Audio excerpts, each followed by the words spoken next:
Bonjour à tous, bienvenue sur la chaîne Polyglotria, c'est Gloria. Aujourd'hui, on va parler d'un sujet qui va beaucoup vous intéresser, c'est le fait d'être polyglotte. C'est parti pour le générique.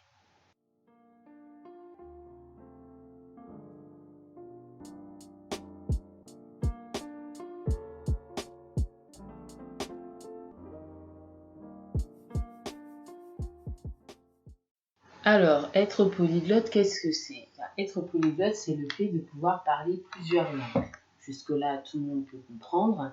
Quand on parle une seule langue, on dit qu'on est unilingue, deux langues bilingues, trois langues trilingues, quatre langues quadrilingues, ça existe. À partir de 5, on commence à avoir un titre qui s'appelle être multiglotte. Et à plus de 5, on commence à être dans la phase polyglotte. Mais déjà, même dès que vous dépassez 3, on peut vous appeler polyglotte. Donc moi, personnellement, je suis polyglotte depuis plusieurs années. Je suis capable de comprendre une bonne dizaine de langues. Je chante, comme je dis souvent, dans beaucoup plus de langues que je parle. C'est dû au fait que j'ai compris quelque chose de très important sur la mémoire et quelque chose de très important sur les langues. Donc j'espère en tout cas vous faire partager un peu ces passions. Première chose qui est très intéressante à savoir, c'est que il faut revenir à quand vous étiez bébé pour comprendre comment apprendre en fait. C'est à partir de comprendre comment vous apprenez que vous pourrez apprendre n'importe quoi, donc, dont des langues. Donc je vais raconter une histoire que je dis souvent.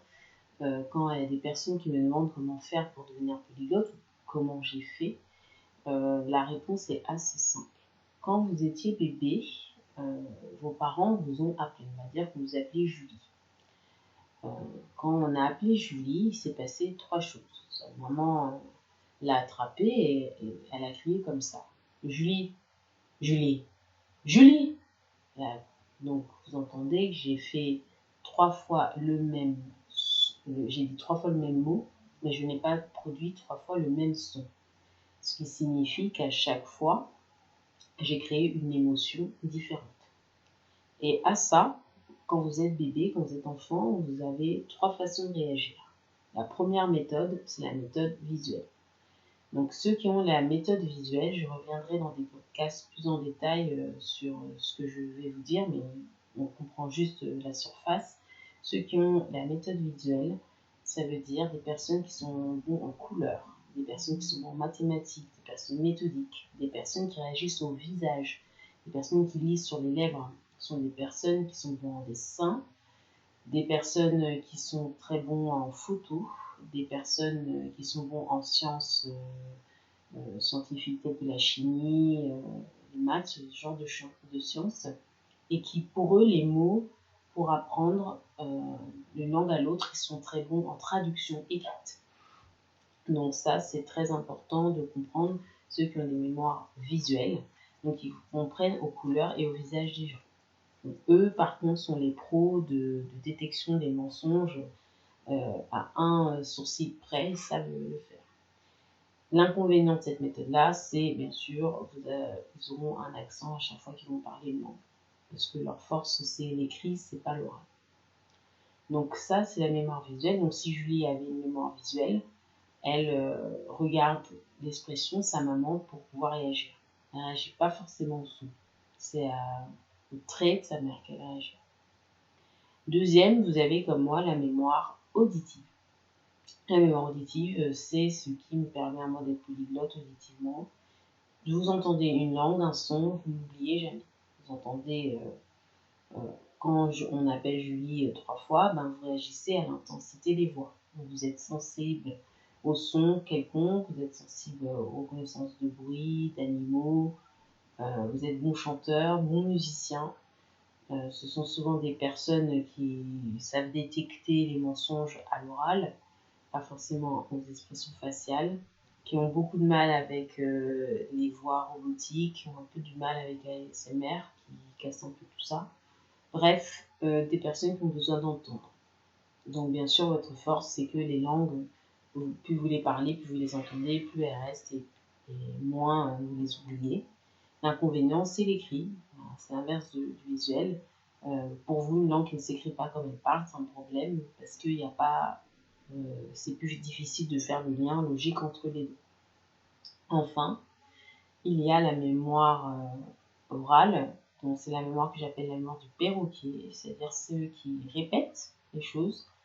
Donc il suffit qu'ils ouvrent la bouche et ils entendent quelque chose et ils vont tout faire avec leurs mandibules et leurs mâchoires pour répéter jusqu'à ce qu'ils sachent reproduire ce qu'ils entendent. Donc ce sont souvent la mémoire des imitateurs. C'est une mémoire qui fait que ce sont des personnes qui savent tout copier, qui sont très bons en accent, par contre les meilleurs en accent. Ce sont des personnes qui peuvent facilement se dissimuler dans une pièce en copiant ce qu'ils entendent. Mais l'inconvénient, ça va être tout ce qui est grammaire, conjugaison, puisqu'ils sont capables de copier, mais ils peuvent avoir des difficultés à s'exprimer facilement, puisque pour eux, ils font que de copier-coller les expressions idiomatiques classiques qu'ils entendent. Mais pour commencer à penser dans les langues, il faut qu'ils fassent un double boulot et ils utilisent leurs autres mémoires pour y arriver. Donc, si on revient avec notre petite Julie, en fonction de la mémoire qu'elle a, elle ne réagit pas de la même manière.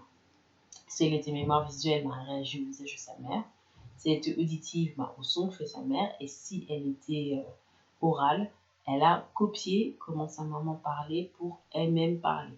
Donc souvent, ce sont des enfants, si c'est mémoire orale, qui vont d'abord peut-être copier en faisant des fautes sur les consonnes, des fautes, au lieu de dire Julie, viens ici, ils vont faire oui et ici, petit à petit, jusqu'à ce que la mâchoire fonctionne bien. Donc c'est assez intéressant si vous-même vous apprenez des langues, il y a des tests qui existent, j'hésite à en faire un, n'hésitez pas dans vos commentaires à me dire si vous voulez que je vous fasse un test pour savoir quel est votre type de mémoire, c'est pas compliqué. Et sinon, si vous êtes parent, c'est intéressant de regarder comment vos enfants réagissent, parce que vous pouvez avoir 5, 6, 10 enfants, 1 ou 2, 3 enfants, et vous vous rendez compte que l'un est plutôt mémoire visuelle et l'autre est plutôt mémoire auditive. Donc les méthodes doivent être réadaptées. Mais ça, je l'expliquerai dans un prochain podcast pour chaque mémoire, quelle méthode, quelle façon de faire pour apprendre. Je pense qu'on va finir ce petit podcast sur cette fin-là. Réfléchissez bien à quelle est votre mémoire en fonction de tout ce que je vous ai dit. Et puis on se dit à bientôt pour un prochain podcast. Ciao, ciao.